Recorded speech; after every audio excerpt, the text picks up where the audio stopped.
Hello, my name is Mike, and this is a bike. As you can see, it's dark 30 out, and once again, it's really the only time of day that it's not so miserable that we can't get something accomplished. Last several days it's been really hot.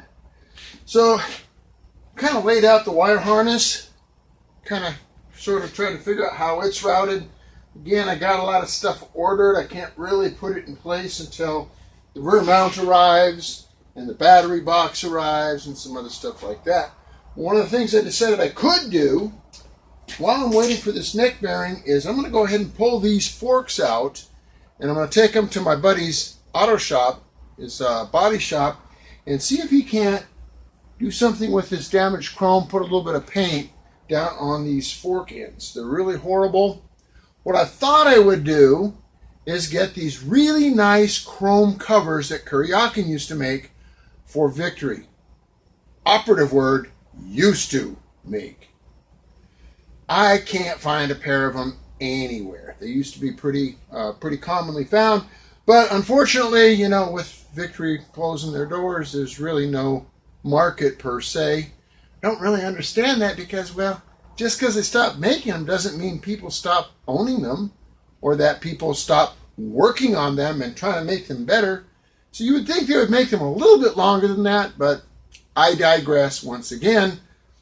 Bottom line is, I can't find a set of the chrome covers, so we're going to go ahead and pull these fork tubes out, and I'm going to take them down and see if they can't blast them off, clean off that old pitted chrome, and just put a nice shiny silver paint on it, because, well, then it would match. The frame is silver, the upper and lower triple tree that I'm going to put on it are silver, so if those fork tube ends are silver, they'll look just fine on a bike. So that's kind of be our plan. So we'll get that going on, and again, we're waiting for parts. I'll swap the kickstands between these two bikes, and that'll keep us occupied.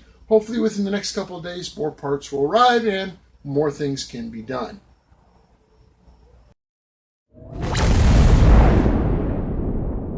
Somewhere in a dusty, dirty back alley in western Arizona, not far from historic Route 66, is an old fart trying to cram a square peg into a round hole.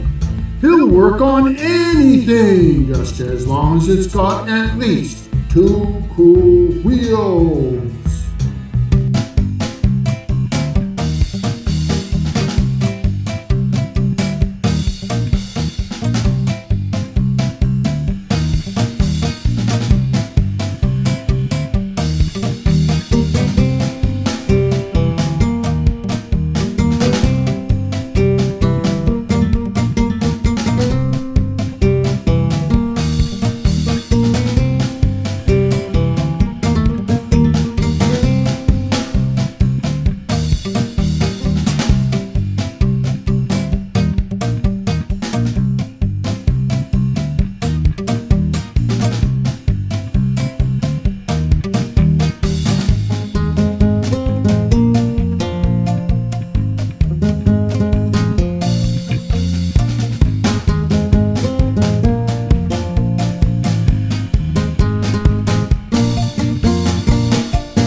Restoration. They're the ones that did the wonderful paint job on Stranger. We're going to try and get those fork ends fixed, or I should say painted, so they'll look a little bit better.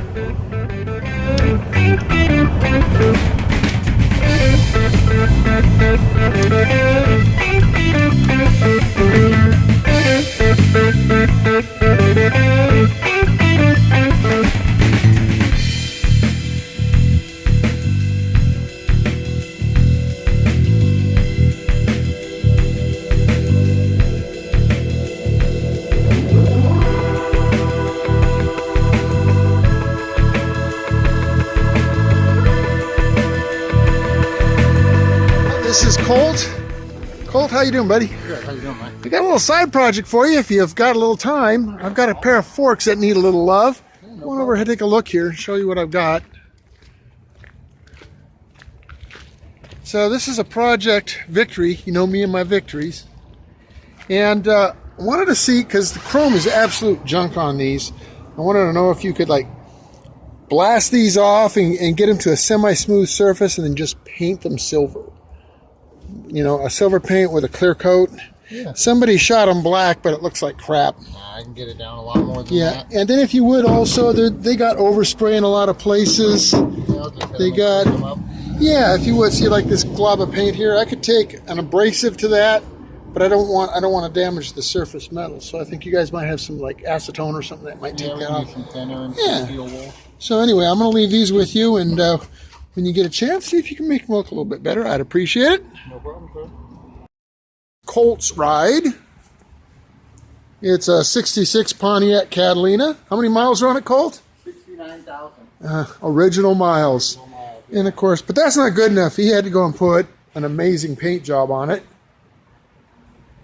So if you guys want to get some nice custom work done, Colt's the man to see.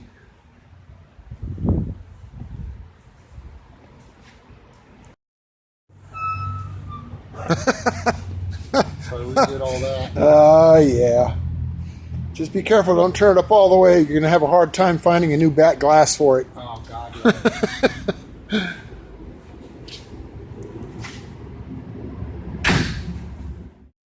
Me? And the lights. Oh, yeah, and I see it. If I tilt it a little bit, it turns to blue. But if I come straight on, it's green. So you can see the candy in it. Yeah, see, you know, right here, this section looks blue to the phone, but it doesn't look blue to my eye. It looks green to my eye. But I'm wearing sunglasses, so they've got UV filters that might affect it too. That's what I keep having an issue with. My phone shows blue. Yeah, it's showing both. Totally different. That's a beautiful shade of green. So guys, just so you can't really tell by looking at the bottoms of this is a GTO that Colt's been working on for some time. And again, it's going to be absolutely beautiful when he's done with it.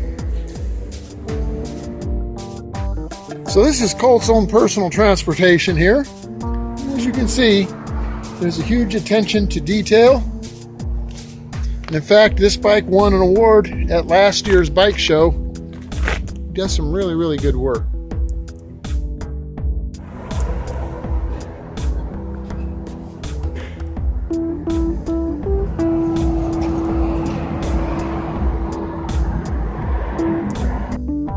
So this is Colt's son's bike. Yeah. And again, you can see the attention to detail and the paint work that he's done on it. Try to get too much backlight here.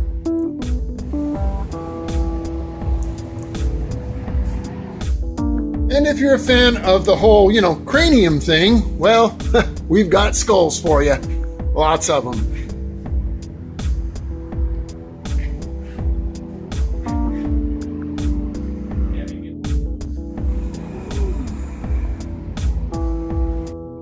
And there's this thing, whatever it is.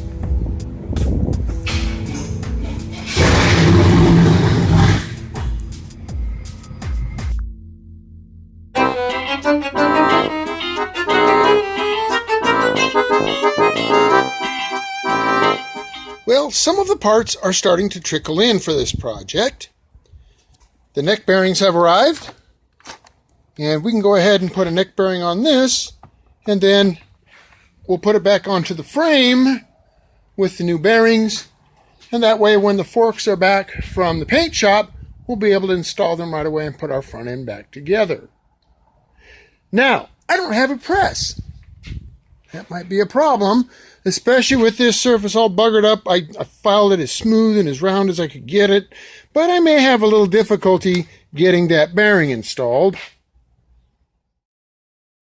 So, to put it on, I'm going to rely on my ever trusty, very ancient, partially working hydraulic floor jack. Now, you might think I found some clever way to attach some kind of rigging to my hydraulic jack so that I can operate the hydraulic ram and force that bearing down over the shaft.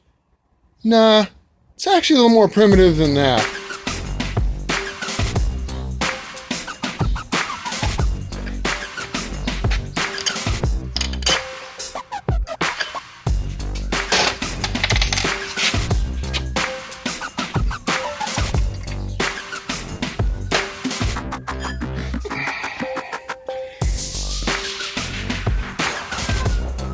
We're just gonna hammer the son of a gun down using the section of jackhammer. Yeah.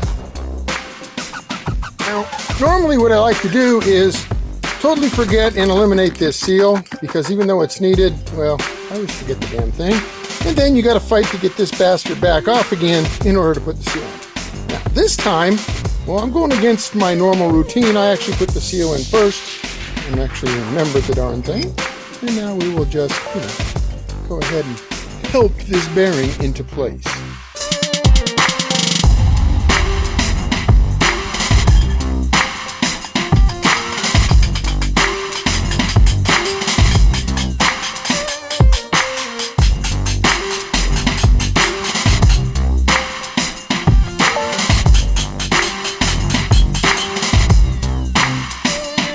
So I'm packing grease into this bearing as best I can. It's like a car wheel bearing.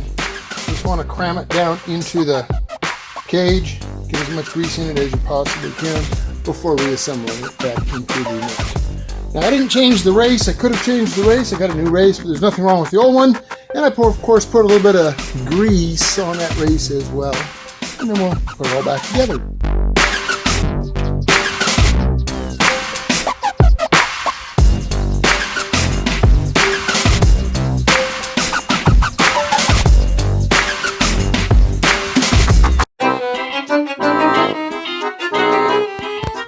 The parts just keep trickling in, so get those unpackaged, see what we got. And then there's this. I got, connectors going all over the place. Some of them are labeled. That's helpful. And I just come on back here, following the rat's nest down, and, still trying to figure out where everything goes. It took me about 92 hours just to figure out where to connect the ground for this thing. Now, some of the connectors don't match the existing components on the bike. I have no idea what this wire harness is out of, but I'm going to make it work. I've got backup. If one of the connectors is wrong, I can swap it out for the correct one, assuming I have it. So it's coming along. It's just, it's another one of those things. When you start hodgepodging things together, you have different years. They made subtle changes over the years, and not all the connectors are going to be exactly the same. It's another day, and more parts have arrived. So as they arrive, we kind of throw them at the project. We've got our battery box in place, which helps us to determine the routing of the wires, and our fuse box is now in place. We now have a rear brake unit, although I don't have the hoses yet. The two lower frame rails have arrived, but they were black, so they're at the paint shop getting painted silver to, match the frame of the bike. And then we have some hand controls. We plugged them in, and we've kind of been going through and determining what the rest of the connectors are. And every time I install a part, I find, 3 or 4 more that I need to order. So it's just an ongoing trickle in, order more, trickle in, order more. And of course, it kind of hurts my paycheck a lot. A couple of parts here, there's another $100 there, and there's another $100 here, and there's another $100 there. But the way I look at it is, well, I'm buying a Victory Jackpot motorcycle on a payment plan. You know, a couple $100 here and there, just like making payments. When I'm all said and done, I will have spent $200 million on a $3,000 motorcycle. When will I learn?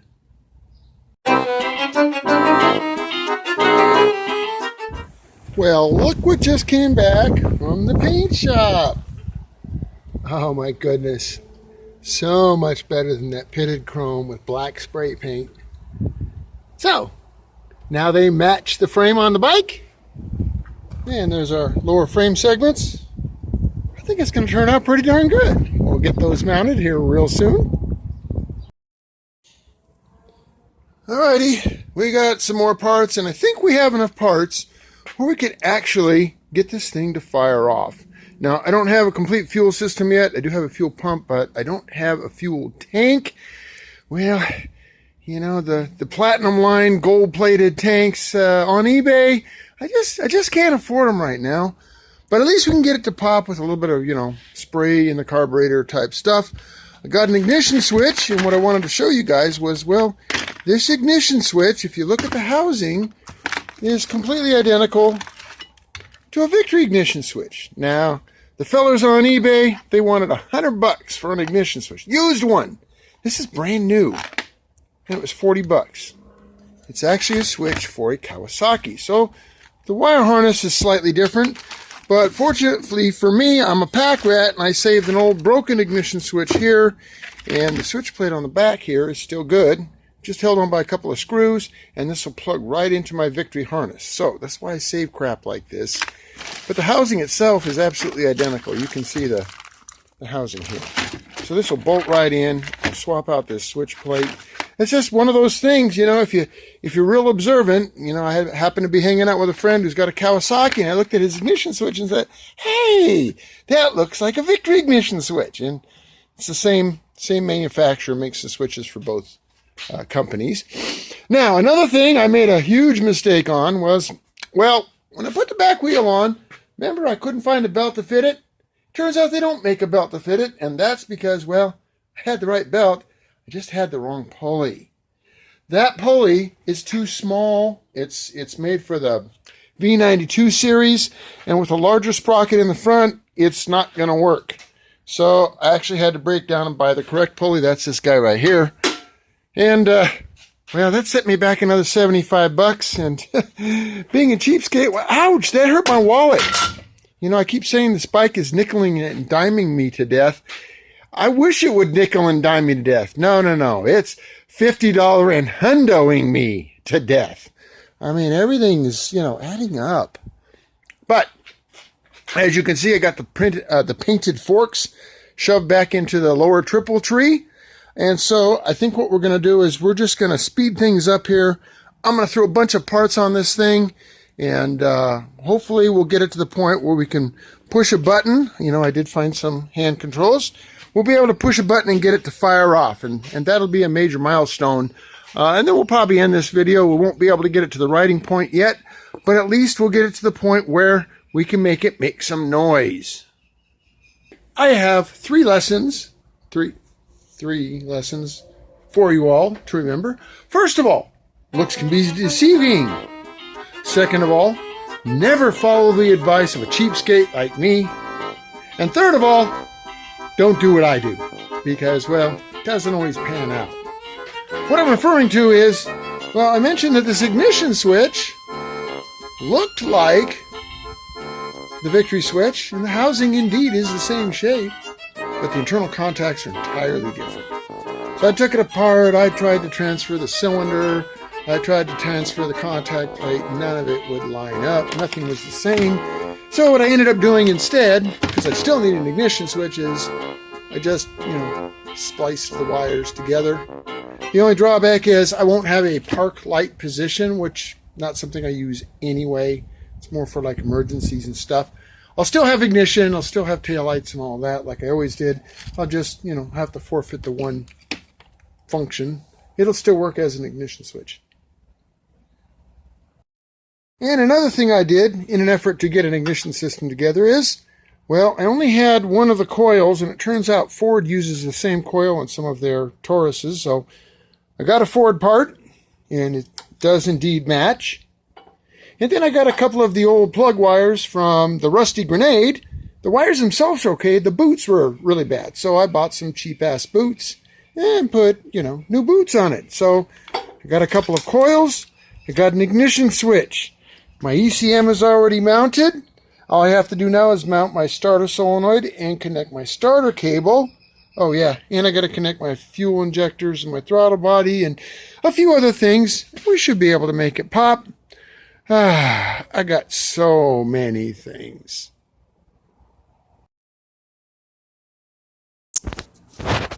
Which is right down there. And it's the same plug. So this won't connect. Females and females don't connect, and males don't connect. So I've got to make a little jumper. I had to do the same thing on Inferno, and it worked out just fine. My speedometer isn't very accurate, but at least it works. Gives me a rough idea of how fast I'm going. So I ordered those connectors online, and I can make myself a little adapter harness that will allow me to plug that harness into that sensor. The details, they just never end. And because I have a very limited supply of fasteners, I'm just going to go ahead and force this American size nut onto this metric bolt to hold my lock cylinder into the bracket. It's nature's Loctite. That sucker ain't coming off.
Alrighty. Well, there we have it.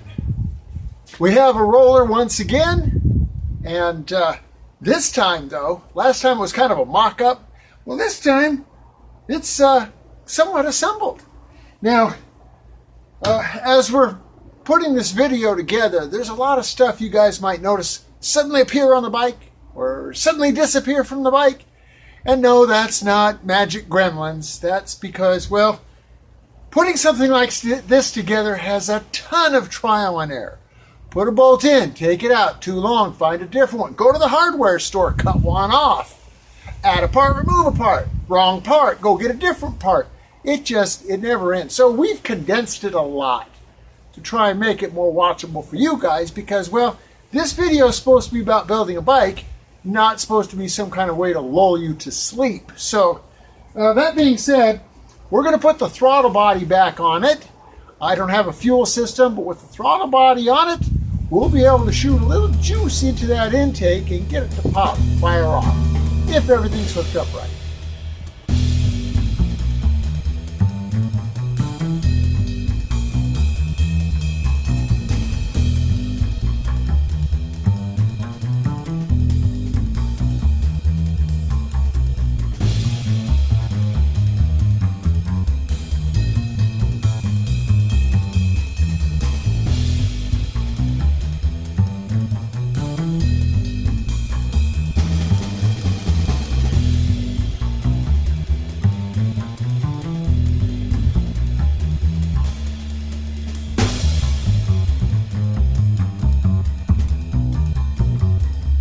This is my jerry-rigged, oil return. If I try to crank this over without something to get the oil back into the crankcase, it's just going to squirt everywhere. And I've actually done that before. It's a mess.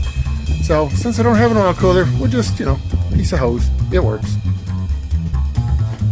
Alrighty. I've hooked up everything electrical. I know how to hook up. Stole the battery out of Inferno, so I got some electrons available. It should fire up. I've got the throttle body open a little bit. I don't have a throttle to operate, and the exhaust isn't hooked up, but we just want to see if a sheet pops, if the ignition system and the computer are actually doing what they're supposed to do, and if my hodgepodge ignition switch works, and all those other factors.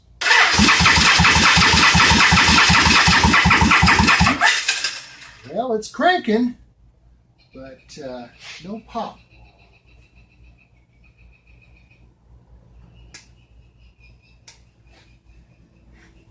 Starting fluid per se.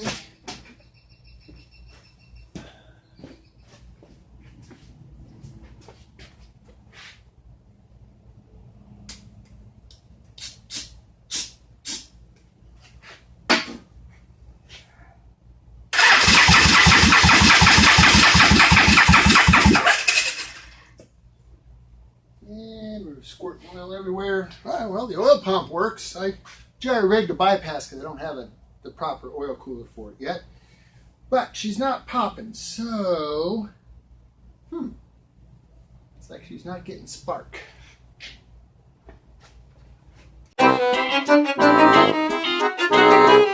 So turns out my problem was this little guy right here. That's called a diode, kind of a one-way valve for electricity. It turns out on this particular bike, well, it's got an electronic lighting control device. It controls the turn signals and the hazard flashers and the indicator on the dash. It's also got a few of these in it because, sometimes we only want the electrons to go one way.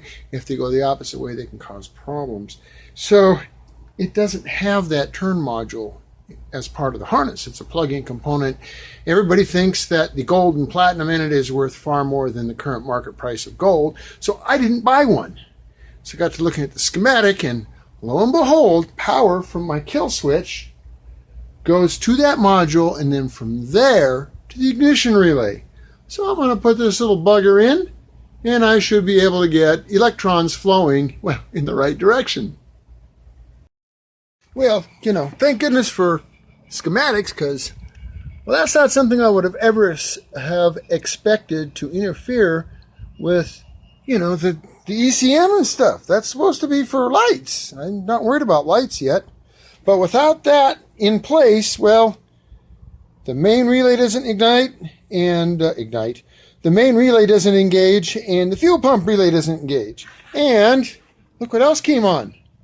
A minute ago, I didn't have a check engine light. So that's my engine light. That tells me the ECU is getting electricity. So we're going to give it another try. I think this time we might get it to pop. Oh, yeah. She'll pop now. I'm confident.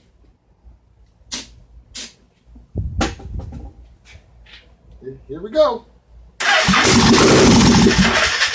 Hey, that's what I'm talking about, Maynard. I'm going to keep them upper cylinders a little bit lubed with some WD, because that brake cleaner it'll wash out the rings real bad. So you want to give it a little bit of lubrication.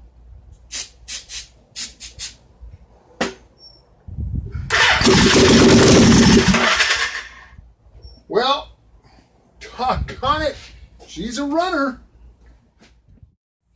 She's unique with the front end from the kingpin on the back end of a Jackpot. So that wheel just barely fits under the fender. I think it gives it a very good, unique look. We'll get that painted up once we get, gas tank and back fender and some side covers and a seat. There's room for a whole lot more episodes, guys.